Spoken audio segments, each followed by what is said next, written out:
16 जून सिंध जलबेले शायर हसन दर्स जी वरसी जी मुनासिबत सां उनवान आहे हसन दर्स जे सोग जो वरजा। हू चवंदो हो त उहा कोशिश ई अजाई आहे जेका नतीजा न ॾिए। अहिड़े क़िस्म जी ठंड हुन असांजे हिकु दोस्त खे उन वक़्तु पती हुई जॾहिं हू ओवरसीज़ खाते जे ज़रिए हिकु मेडिकल ऑफिसर तौरु सऊदी अरब वञी रहियो।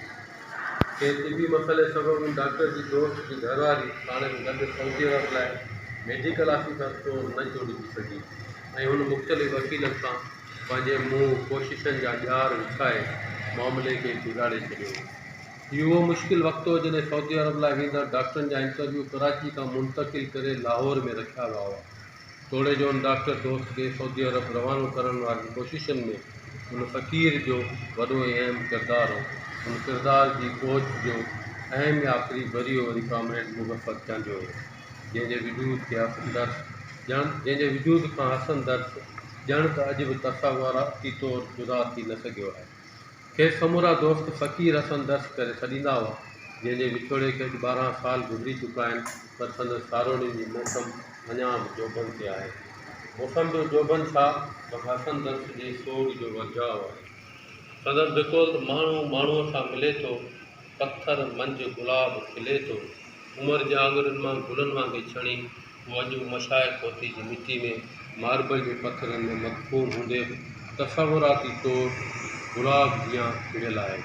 हू जॾहिं मुल्की मिलण खां पोइ सफ़ा तकिड़ो हलियो वियो हो तॾहिं संदसि तदफ़ीन वक़्तु जान फासकेली खां वठी खोड़ सारनि दोस्तनि ॻाल्हि तां ॻोड़ा ॻाड़ींदे मूंखां पुछियो हो, फ़क़ीर राति अव्हां वटि हो छा? कुझु दोस्तनि खे गुमान हो त फ़क़ीर हसन दर्स पंहिंजी हयाती जी उहा आख़िरी राति काने मोहम्मद खान में हो, पर ईअं हो कोन।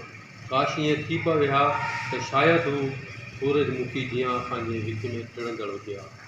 हू जेको कराची लाइ चवंदो हो, कराची तूं असांजो सिजु आहीं, असीं सूरजमुखी आहियूं, उहो कराची जहिड़ो असांजो सिजु वक़्त खां अॻु उॾी वियो। उहो सूरजमुखी हमेशह लाइ घुमाइजी वियो। हसन दर्स जो ज़हन, अखियूं ऐं दिलि घणो कुझु पढ़ण बिना ॼाणे वठंदी हुई।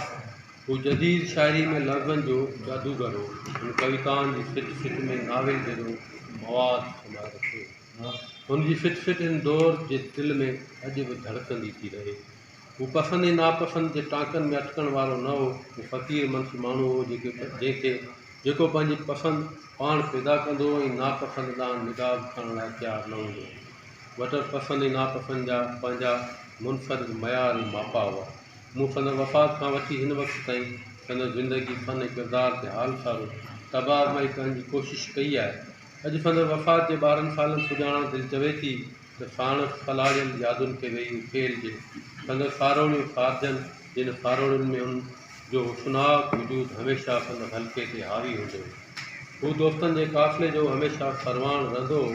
संदसि कहिड़ियूं कहिड़ियूं सारूं बि खारजनि। हर सार में अजीब छिक आहे, हिकु कशिश आहे जेका तसवुरु ईंदे ई ॼण त ताज़ी बणिजी थी पए। हिकु भेरे जाकी बंदर ते दोस्तनि जो काफ़िलो साण करे संदसि अॻवाणी में समुंड सां कचहरी करण लाइ निकल हुआसीं। सॼी राति शाइरी का बि रंग समुंड बाणा असांजे मन जी मौसम ते छायल हुआ।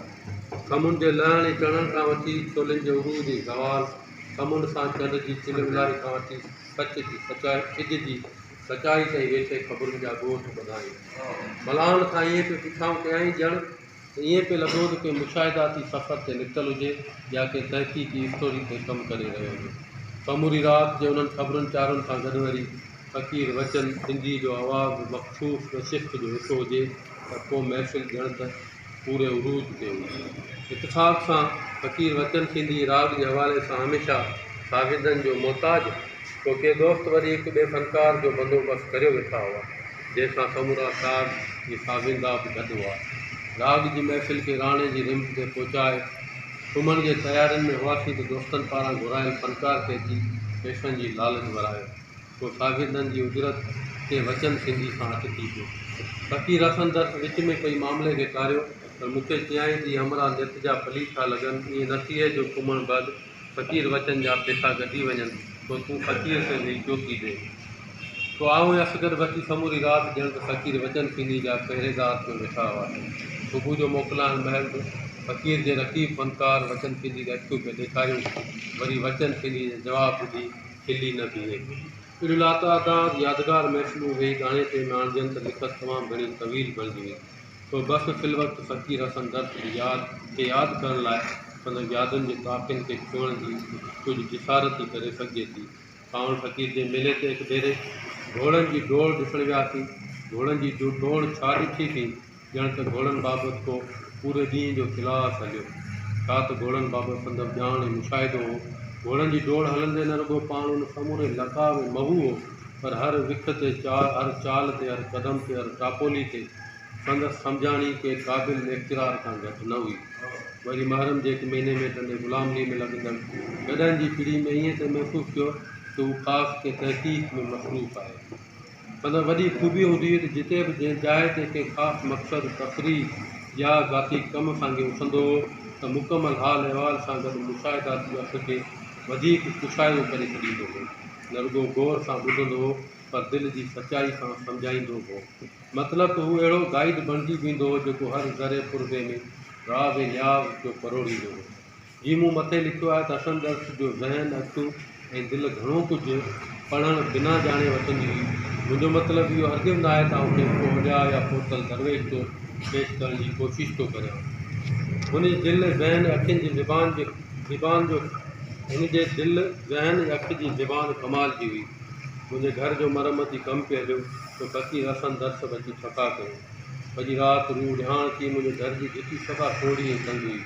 उन जे अॻियां हिकु ख़ाली प्लाट हो, पर प्लाट जो मालिक सौदे में थियण लाइ तयार ई न हो।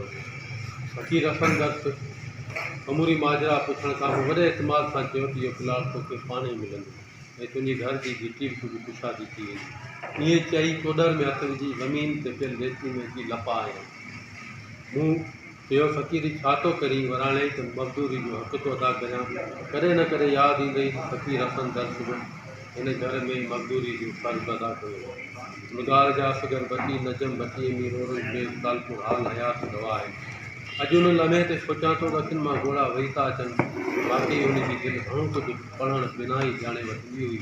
पोइ उहो प्लाट न रुॻो असांखे सौदे में मिली वियो, पर घर जी भिटी बि कुझु कुशादी थी वई। असगर भट्टी जो उताब हुजे, सूफ़ी नईम जो आस्थानो हुजे, मुंहिंजो घर हुजे या तनो ममन खां जूं मुख़्तलिफ़ होटलूं हुजनि, हसन दर्स जी छॾियल ख़ुशबू अॼु बि वासो बणियल आहे। शाइरी सां गॾु संजीदा मौज़ुअनि ते हुन जो आवाज़ु अञा ताईं कननि ते पड़ाड़नि जीअं महसूसु थींदो आहे।